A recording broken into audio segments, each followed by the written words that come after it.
Vamos começar de uma forma bem inusitada para quem já acompanha os nossos vídeos, falando sobre física, né?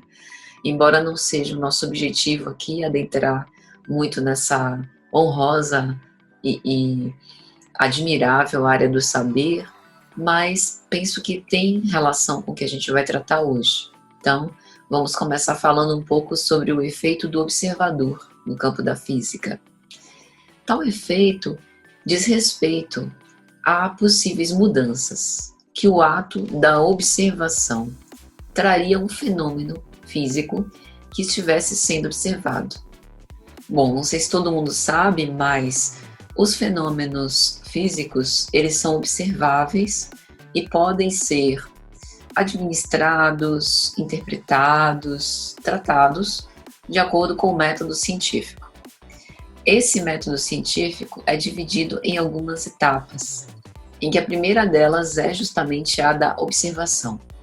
Para que um fenômeno físico seja considerado efeito das leis físicas ou materiais em operação, é preciso que ele seja observável e que ele se reproduza em locais diferentes sob as mesmas condições de observação desse fenômeno.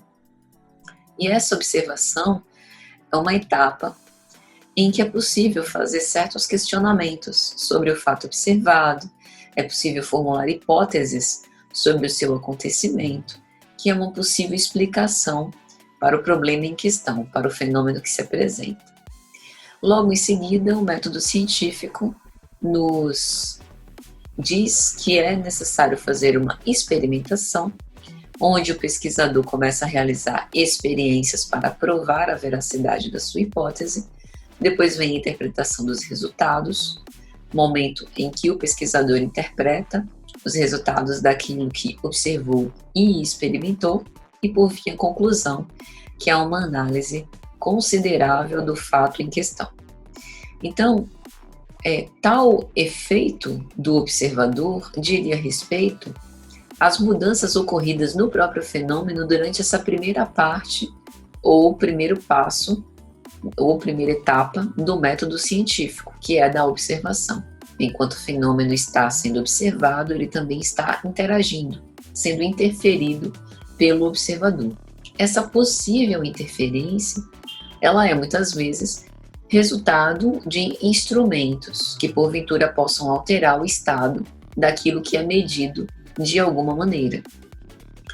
Isso no que diz respeito à física clássica, física newtoniana. Sobre a física quântica ou física moderna, a gente sabe, mesmo que a gente não tenha grandes conhecimentos, de física quântica, que a física quântica defende, parte dos pesquisadores, que os pensamentos do observador acabam criando e influenciando a realidade de uma forma mais contundente, através desse efeito observador. E aí a gente vai citar alguns teóricos que defendem, outros que rechaçam essa ideia. Assim, a observação não só perturbaria ou interferiria no movimento da onda ou da partícula, algo que é mensurável, como também seria responsável por produzir tal efeito. Então, imagina se isso fosse possível, Imagine, por exemplo, observadores de uma tempestade e através do nosso pensamento nós pudéssemos alterar o curso, do volume das chuvas, se vai cair raio ou não, dentre outros efeitos. Então, para alguns fenômenos, aqui eu estou falando de um fenômeno físico das grandes coisas, portanto observado pela física clássica newtoniana, isso é pouco provável.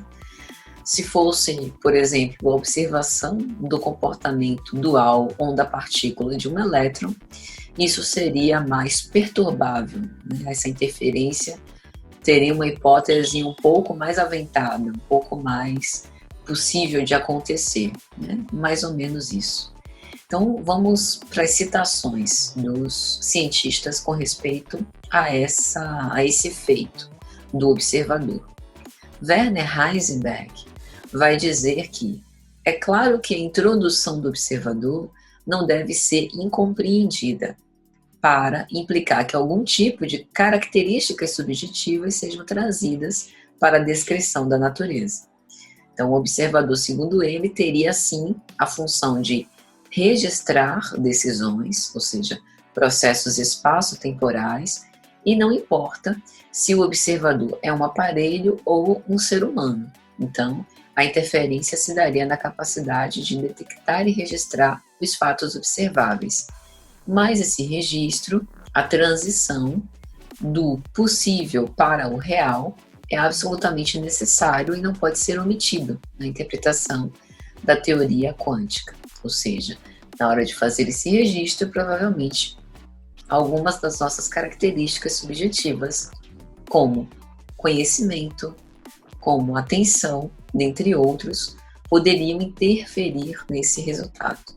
Então, sob esse ponto de vista, a física das coisas, enquanto lei natural, obviamente opera independentemente do olhar observador. Mas é sob o ponto de vista de quem observa que as coisas mudam, porque quem observa não vê a realidade dos fatos, mas interpreta o que ele vê, o que ele interpreta da realidade dos fatos. Tentando explicar um pouco melhor. Isso implica dizer que neurofisiologicamente, o que nós chamamos de verdade, fato observável, né, aquilo que realmente os meus olhos conseguem registrar, é na verdade uma interpretação dos sinais que recebemos no meio, e não, em absoluto, a verdade. É a nossa verdade, sempre muito parcial, que vamos construindo. E o nosso cérebro, por isso, é um órgão interpretativo. Ele tem as células mais desenvolvidas do nosso corpo, justamente com o objetivo de relacionar a nós mesmos com o meio e com as outras pessoas.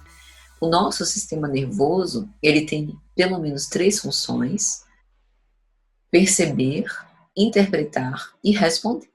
Então, ele tem a primeira função de perceber o que está ocorrendo no meio, interpretar o que ele viu e nos fornecer uma resposta.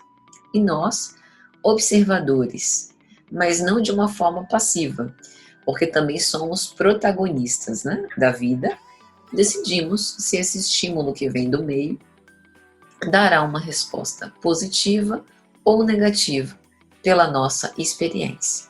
Então, o cérebro traz algumas informações, essas informações vêm da evolução, estão associadas com aquilo que nós chamamos de instinto, só que no ser humano, além do instinto, que é uma inteligência, nós temos outra inteligência mais desenvolvida, embora muitas vezes o instinto seria inclusive confiável, mais confiável do que a nossa própria inteligência consciente, que é uma inteligência automática. Então, o instinto foi herdado pelas experiências da evolução biológica e nós recebemos isso geneticamente. Estes são responsáveis pelos nossos padrões instintivos automáticos. Só que o ser humano, com sua capacidade de raciocínio, pode escolher pela vontade subjugar esses instintos. Então, nós somos capazes de, por exemplo, mesmo sentindo um impulso instintivo de reagir, conseguir se controlar. E apesar disso, nós também funcionamos por padrões de comportamentos aprendidos. Mas essa opinião de que o observador altera a experiência, ou a interpretação da experiência, melhor dizendo, não é um consenso entre os especialistas da física. De acordo com a mecânica quântica padrão, é uma questão de indiferença completa se os experimentadores ficam ao redor da experiência para assistir, como observadores, ou se eles deixam a sala e delegam a observação a um aparelho inanimado. Richard Feynman diz que a natureza não sabe o que nós estamos olhando e ela se comporta do jeito que ela se comportará, seja que nós estejamos preocupados em rolar os dados ou não. Então, afinal, é o observador que define a realidade? Ele interfere nos fatos? Nós podemos pensar agora no mecanismo de uma espécie de cooperação, funcionando dinamicamente entre o observador, a observação e o observado. A cooperação faculta uma formação conjugada de relacionamentos, em que seja possível obter informações e elementos necessários para pensar em questões que envolvam a natureza dos fatos, resolvê-las e chegar à melhor decisão para todos os envolvidos, aproveitando uma certa característica da dialeticidade dos processos humanos. Essa cooperação implicaria, então, numa soma de deveres, numa espécie de inter-relacionamento. Se nós pensarmos num exemplo que nos seja mais familiar, como, por exemplo, o casamento e o divórcio, nós vemos que, movidos pelos nossos próprios interesses dentro de um conflito, é difícil nós falarmos em isenção dos observadores, que também participam dos processos, e por isso, seus posicionamentos em geral não condizem com uma postura normalmente altruística, onde uma parte visaria cooperar com a outra de forma honesta, sincera e fidedigna. Isso é diferente quando a gente está observando um fenômeno físico, mesmo que a gente tenha uma posição inicial com respeito àquele fenômeno, já saiba o que vai acontecer ou deixar de acontecer, né? Mas é diferente em termos de afetação emocional de um relacionamento em que há uma conjugação de esforços, né? Ou haja o convite para essa cooperação.